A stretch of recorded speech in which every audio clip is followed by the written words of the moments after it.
There are two questions that I get on a fairly repeated basis from my customers and in the comments, et cetera, email, and all the different ways in which you have figured out ways to contact me. The phone call from Cutter was interesting.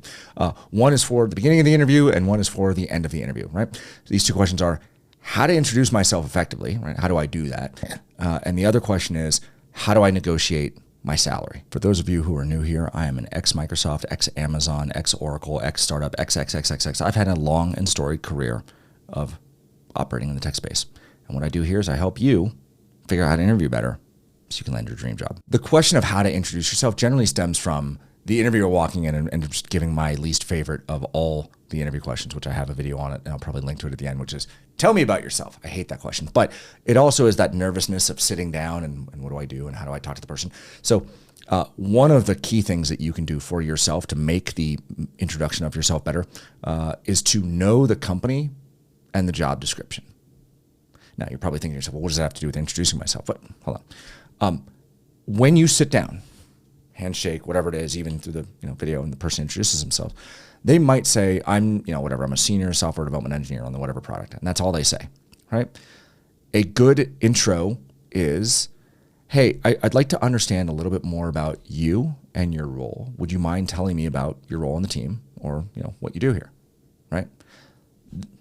What you've now done, and this is critically important, is in introducing yourself by way of question, is you're saying, hey, I'm interested about you. I want to know more about you, but I'm also, this feels like, I want this to feel like a conversation. I want you to like me. I want to like you. I want to have that back and forth, right? And so in addressing a question to the interviewer, you are basically letting them know that, you're easy to work with. And I know that's a weird thing to kind of wrap your head around, but part of the job of the interview is to sell yourself, right? And people generally, like a rule in sales is, if you've ever been a salesperson, is people want to buy from people they trust, know, and like. Same thing in a job interview. They want to like you before they hire you. So asking the interviewer about themselves is a kind of sneaky way to get around the question of tell me about yourself, right? You got to do it before they ask that question, because once they ask the question, tell me about yourself, now you got to talk about it. But it is a way to end the question, which is, blah, blah, blah, blah, blah about me. Hey, just because you gave yourself a quick intro, can you tell me a little bit more about your role, how you got to the company, a little bit more on your background? Similarly, in talking about yourself, it's helpful to match the growth expectations of the company and the company size of where you've come, where you've been with the target company that you're going to, by saying things like, listen, I tend to thrive a lot in high growth scenarios or high growth companies that are kind of in the small to medium enterprise versus large enterprise. Once a company gets really, really large, I tend to find myself as too much of an entrepreneurial spirit, trying to wear too many hats, and I don't necessarily fit into that kind of structure. Right? It's a little bit about yourself, but it's matching, right? You're using kind of the same language with the interviewer that they kind of think about for themselves and how they talk about their particular company. If you can do that, and similar to the other side of that would be like, listen, I thrive in large corporate environments where there's a lot of structure, clear hierarchy of management, and people have very clear roles and responsibilities of what they're supposed to do. That is absolutely where I thrive, because I can manage, very large, complex organizations, drive outcomes, blah, blah, blah, blah, blah, blah, right? And I don't do very well in entrepreneurial organizations because it's kind of fuzzy who's doing what, and I don't like that, and that's stupid and dumb.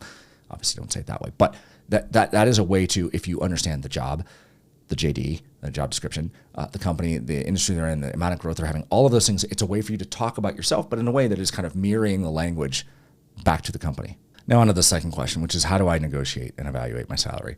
And there's a wide range of advice on YouTube about this. Some of it good and some of it just downright awful and terrible. Here's what I tell my VIP customers when they get there to the point where they have an offer and they want to talk about how to kind of get more money, right? First things first. This is for the front end when you're talking to the recruiter. Never, ever, ever give up negotiating advantage by offering up your current comp. You're only negotiating with yourself, and you're giving them something they don't need to know. Look, if most HR managers kind of know ballpark the range, right? They're going to know. They pay for reports, they pay for data, they know generally. What they're trying to do is establish an anchor to what you can ask for, right? Because if you're making, I'm going to use round numbers, if you're making $100,000 and you tell them $100,000, well, they offer you $105,000. Listen, it's a 5% pay increase to come here. That's great, blah, blah, blah. But if they didn't know where you were at and the range for your role is, 70 to 130, now that zone of ignorance, right? That zone of uncertainty around your comp, if they really want you, they have to negotiate with themselves because they're like, well, look, I don't know if they're making 100. I don't know if they're making 130. If we make them an offer at 100, they're going to feel insulted. But there's a whole lot of kind of internal negotiation that happens when they're making their offer. Make them negotiate with themselves. Don't give up a hand and negotiate with yourself by telling them what you're making now. Kind of a follow-on to this is a lot of people operate from a point of fear, especially when they're job interviewing. They're looking around and maybe they've lost their job and so they're really anxious and they finally get an offer and they're worried. If they negotiate, the offer will go away. I cannot be more clear about this. It is excruciatingly rare for a negotiation to result in an offer getting rescinded. Things that would cause that to happen would be, I don't know, something like, they offered you 100 grand, you asked for 200, and they're like, we're way far apart. This is not worth my time, and it goes away, right? We'll get into the greed aspect in a minute. But by most, I mean any offer for someone who's not coming directly out of school, where it's kind of more programmatic, everything's negotiable. And in fact, as a hiring manager, I'm going to respect you more if you negotiate and kind of know your worth and get to the right answer without being greedy. Again, we'll get to greed in the right thing in a moment. But also, don't negotiate by using your parents, right? I've had this happen where I was hiring someone at a college and the father called me and was like, I want to, talk about salary, blah, blah. And we kind of got into it on the phone and I was like, all right, I'm going to call your son and let them know that we're taking the offer away. Because I just didn't want that drama brought into my workplace. It just wasn't how we're going to operate. So just definitely don't do that. But the offer's not going to go away when you're negotiating. That's literally the point of them making an offer to you. They're expecting you to come back with your counter. I mentioned greed a second ago, so let's focus on that. Do not ever, like ever, like I'm going down a paragraph of evers, ever lie about your comp. If you're going to state what your comp is, state the truth. Here's why. Back channel references are real. And someone who's hiring you, they may know somebody at the company you're coming from, especially if you're working in bigger companies or you're in kind of tech. It's not uncommon through LinkedIn to have a first or even a second order connection at a company and to be able to reach out and say, listen, we're hiring someone from a company trying to get a reality check on their comp package. Can you ref check this for me? They're not going to give you up as who you are because they don't want to lose the person. They don't want to put themselves in a position where it's like, oh, it's a compete. Let's go rehire that person internally, get them a better offer, whatever. Like, they don't want to do that. But HR managers will share this information, and also not HR managers, i.e. I have a friend who's a product manager at such and such company, and I'm just gonna be like, hey, what do level 7 product managers make at your company? Like, what's the target range? Yeah, this guy we're about to hire, he's telling me he's making here, and like the range is here. Like, yeah, no, that's BS.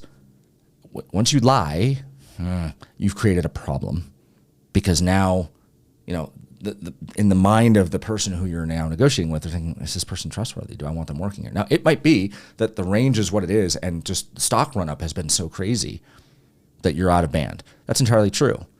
But the hiring company is not going to pay you for out of band stock performance. They're just not. If you've been lucky and you've had stock run up and that's great, and you made $1 million because your company IPO'd, which, let's be honest, that's not happening right now. But if that happened, they're not going to match that, right? That's equity compensation is what it is, right? Yes, consider total comp, but just don't lie. Don't be greedy. Don't try to reach for the stars because you think you can because you're changing jobs. And it's just not a good plan. When you actually get to the conversation where you're coming back with your counteroffer, it is the most important thing that you focus on how excited you are about the opportunity to come work at that company. Focus on that. Let's pretend I'm talking to Jane, the HR manager or the recruiter or whoever.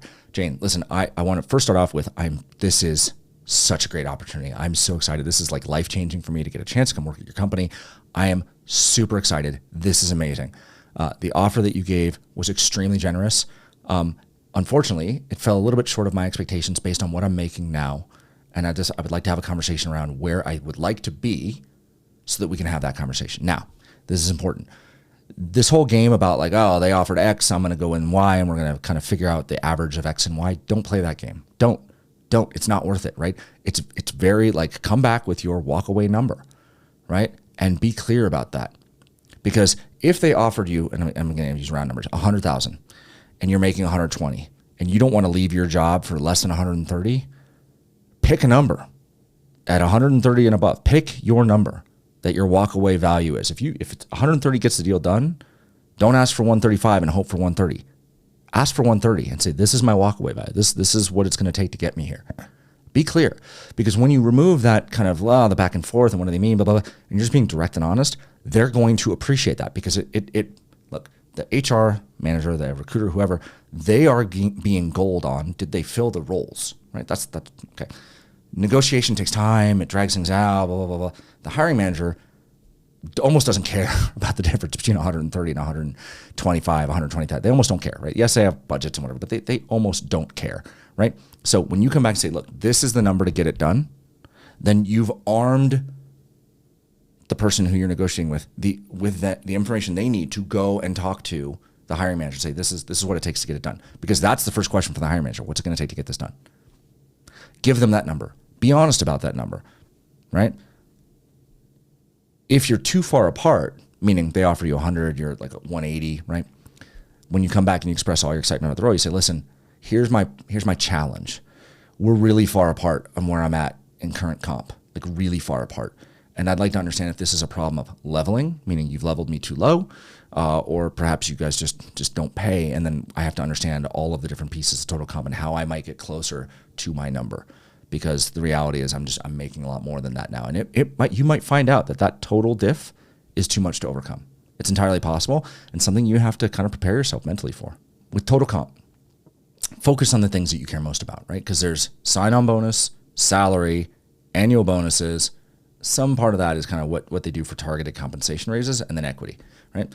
All of those things matter. Well, obviously quality of life, but it's hard to put a number on that. But all of those things matter for your total comp. Focus on the things that matter. Like I had a candidate come through, just got an offer with Amazon, and we talked a lot about kind of where they could make up some cash.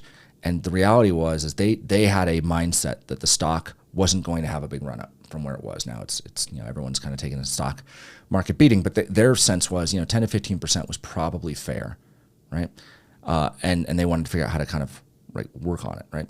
So do they ask for more base comp or more bonus comp, right? Because the way Amazon structures their offers is they give you a first and second year bonus. And the reality was, look, you want to up your starting point as much as possible, right? So that's your base comp, because that becomes the anchor to which all future raises are attached.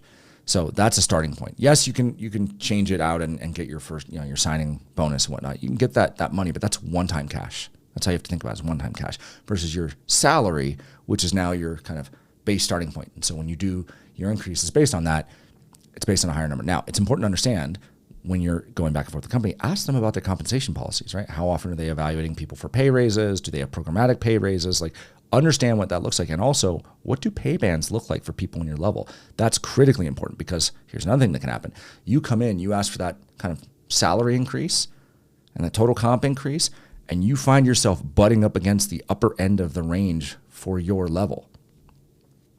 When reviews come around, if you're not getting promoted, you might get stuck there. And that's just something you need to understand going into the role, so you're not surprised 18, 24 months down the road. You're like, why am I not getting increase in comp? Well, it's because your comp is already so high. Your comp ratio for your level is already so high, it's hard for us to justify giving you more money.